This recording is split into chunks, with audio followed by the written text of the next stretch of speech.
thank you,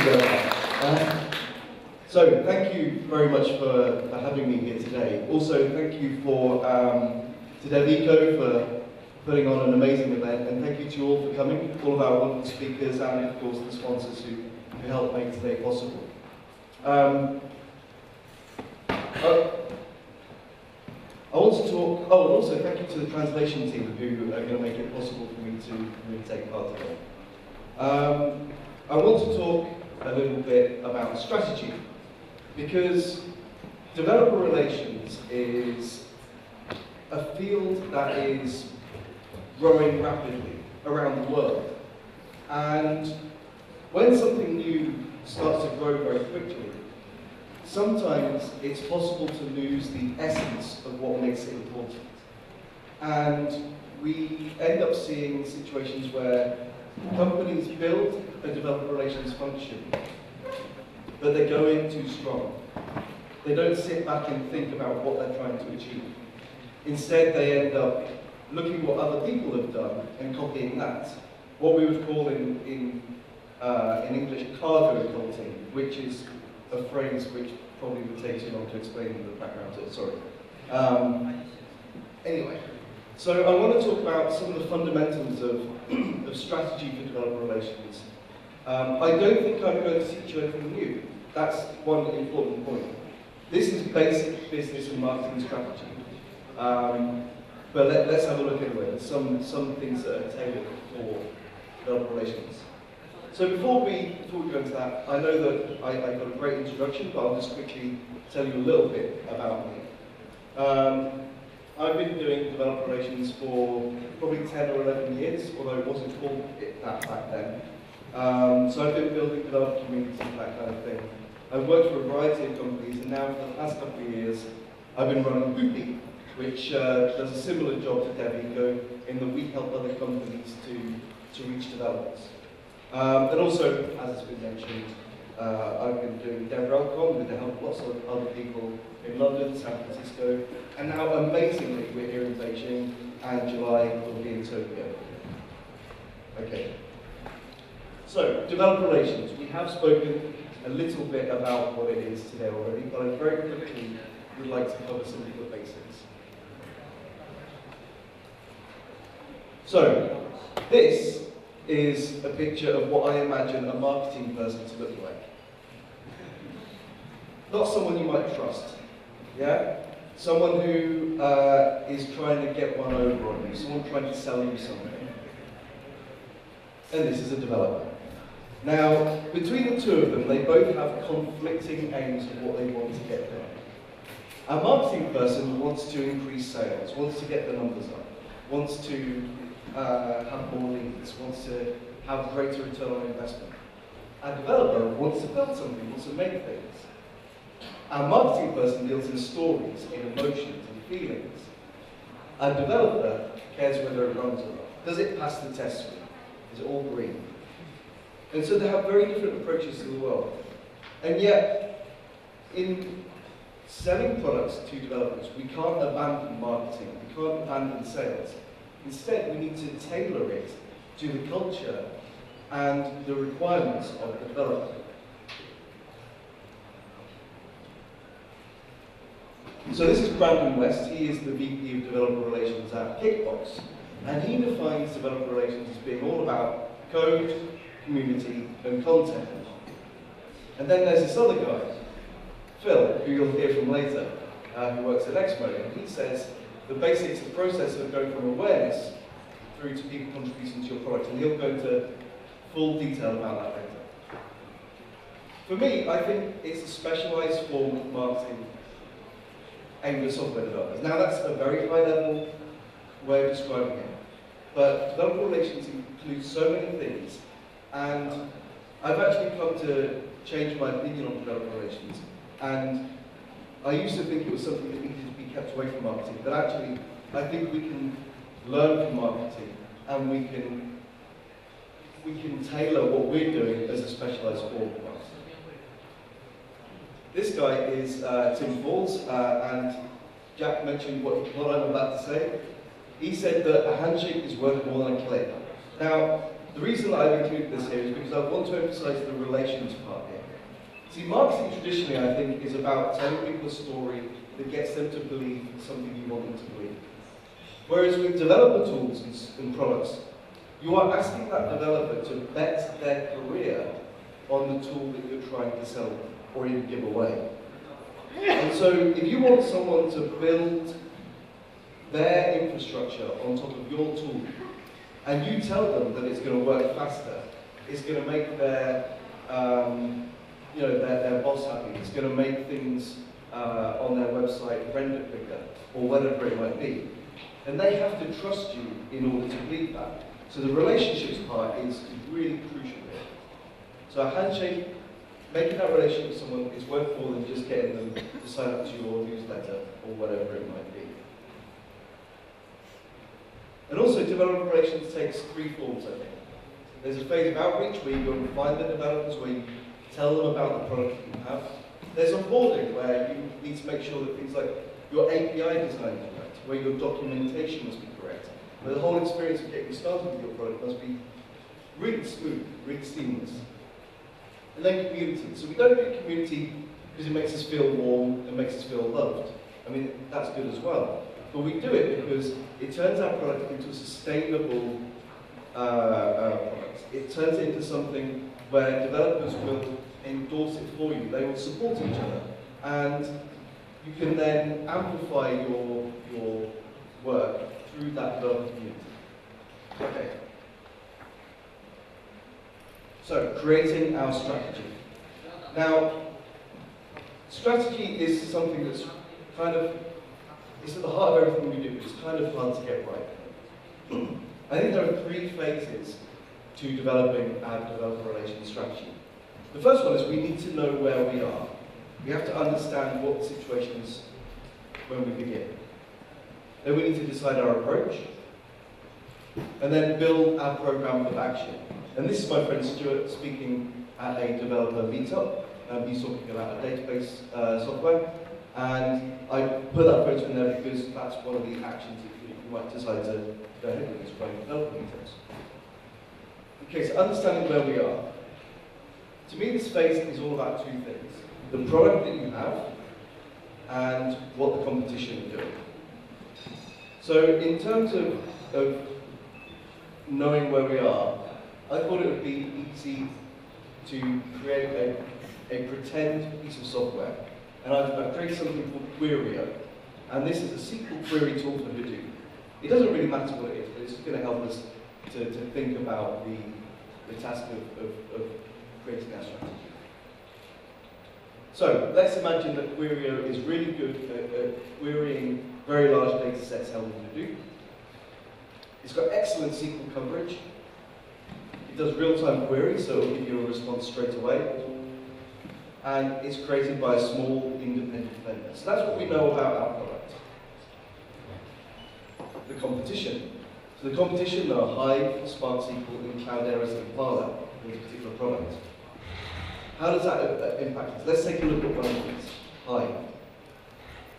So Hive is an Apache project, so immediately it has credibility, it has awareness. So that's what we're up against. We're up against something that is the default choice, almost. It has major vendor support, so it's distributed by Watermarks. So if you're running Hadoop, you pretty much automatically have Hive already. So our product is up against something that is entrenched, something that is there that everybody has. But Hive is slow. It can take minutes to return the results from a query. And it has poor SQL coverage. The version of SQL it uses is not real SQL. Okay, so that's the competition. So we know that our product is technically superior. We know that our product is great for business intelligence queries like Tableau or ClickView or something like that, because it returns responses in real time. But we're small, no one knows us, no one trusts us. And the competition is the default choice. So this is what our product gives us, this is what our competition gives us. So we know now that basically we have to work within those terms for our developer relations strategy. Oh yeah, and everyone knows the competition. But they're slow and hard to work with. So we have some technical challenges on their side, technical benefits on our side, but they are the default choice. Okay, so now that we know that, we have to decide our approach. How are we going to push our product out in front of developers and get them to trust us?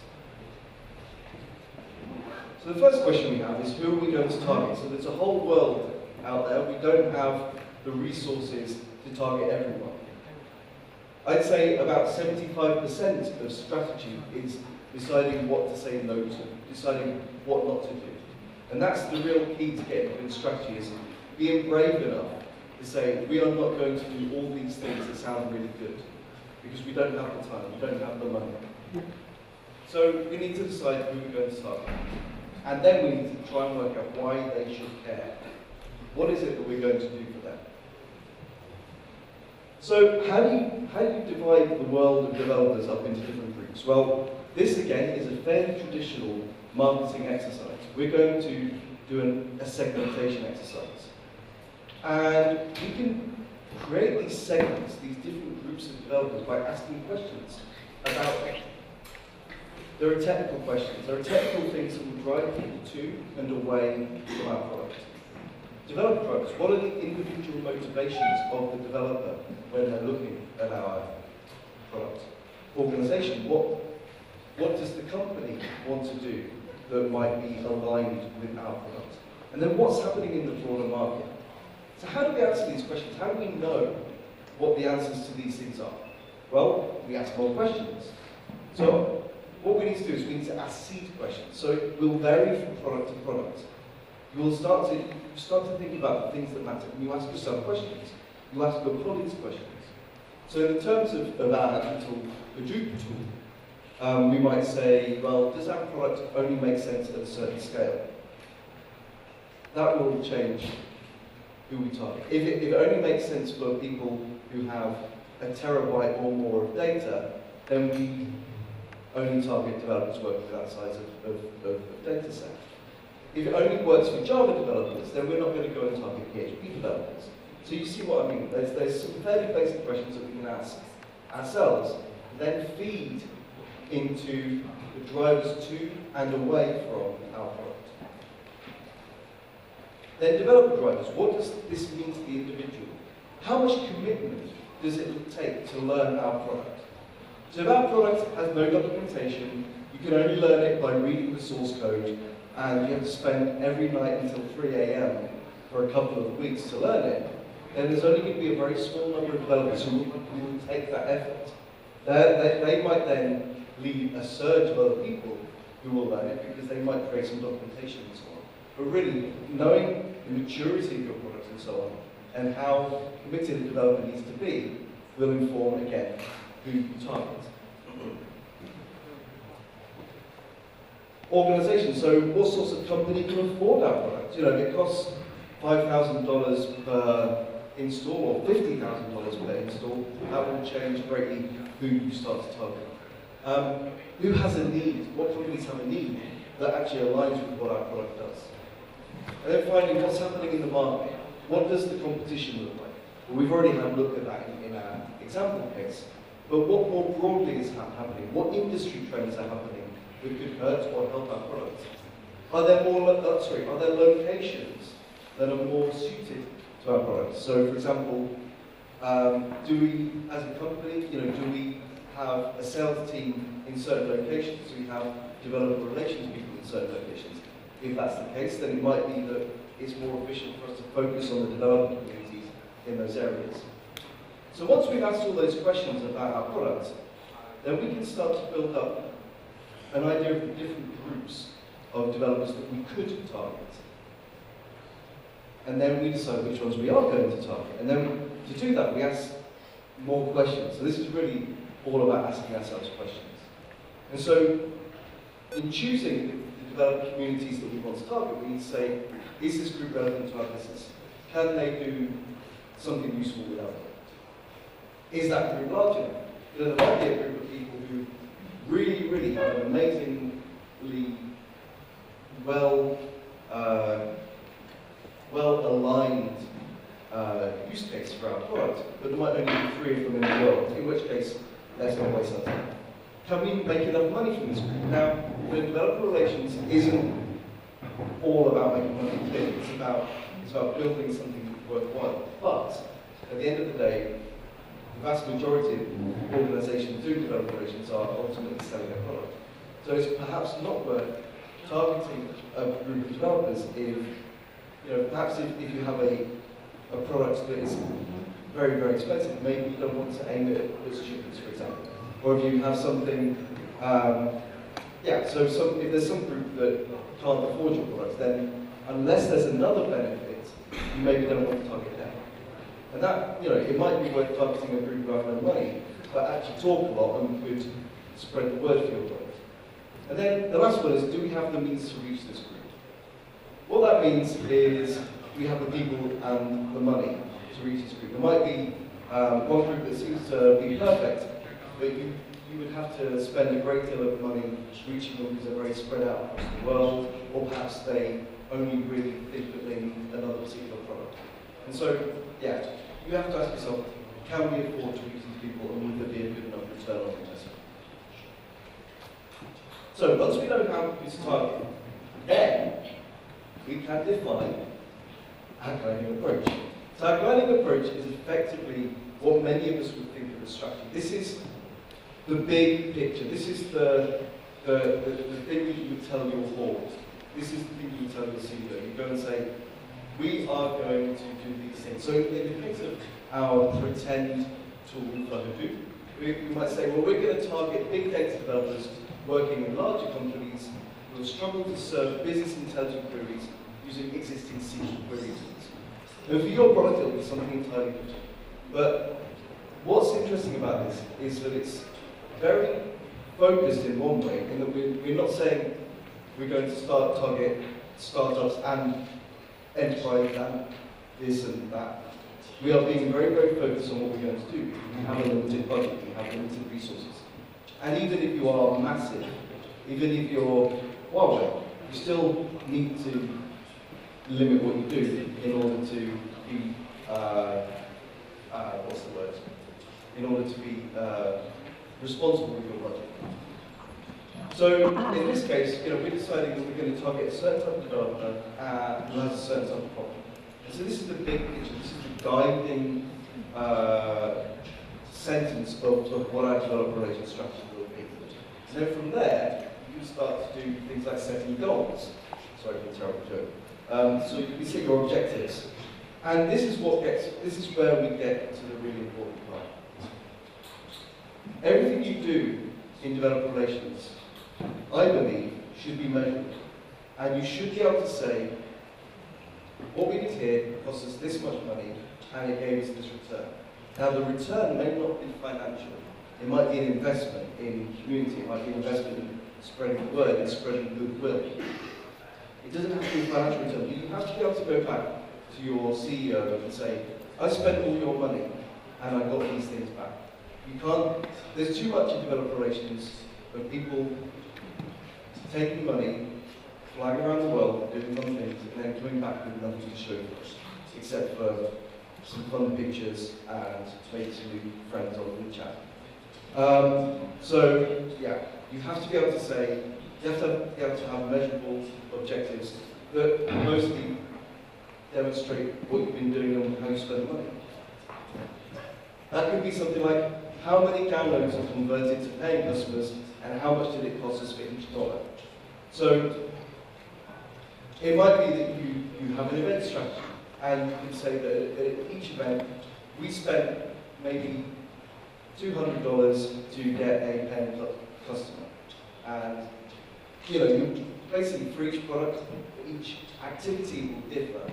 But even if you're not going to measure it on how much money came back to the company, you still need to be able to say what it is that you did, what value you brought for the money that you spent.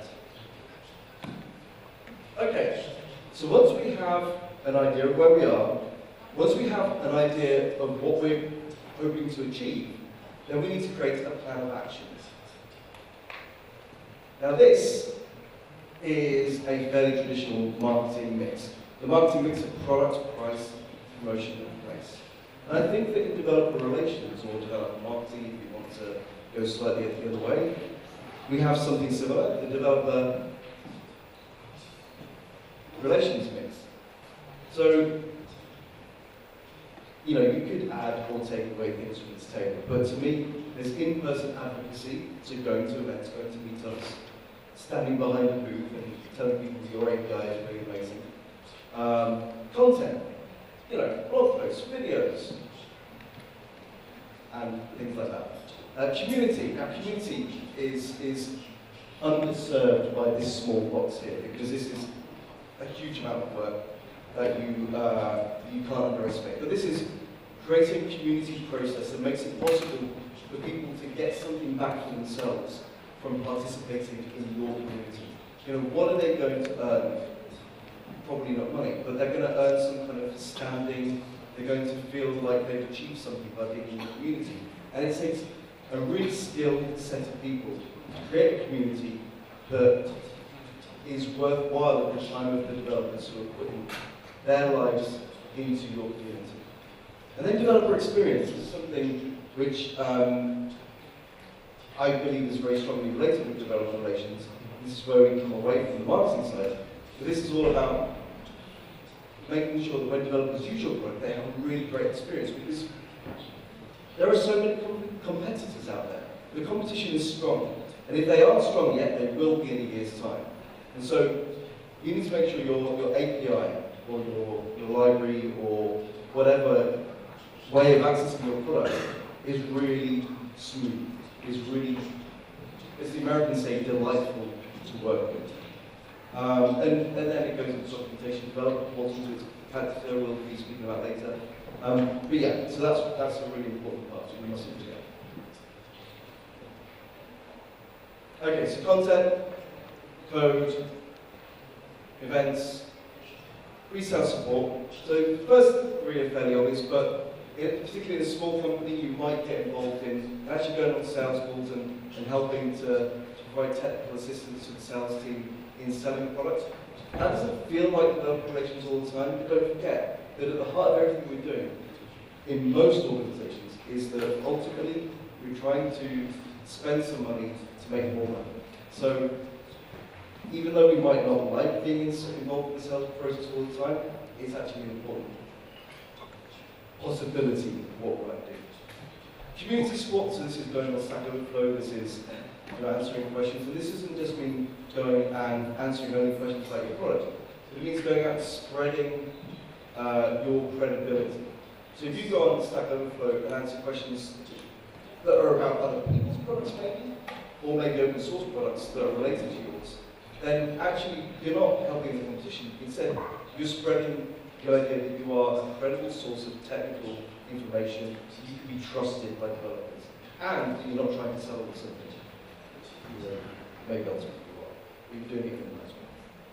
And then community development, I mentioned that previously. So these are, while we have that table of 4 things, these are some of the strands you might find yourself involved in, and you might find you need to create a tactical plan for. So you'll create a plan that includes all of these, that is then feeding back into those goals.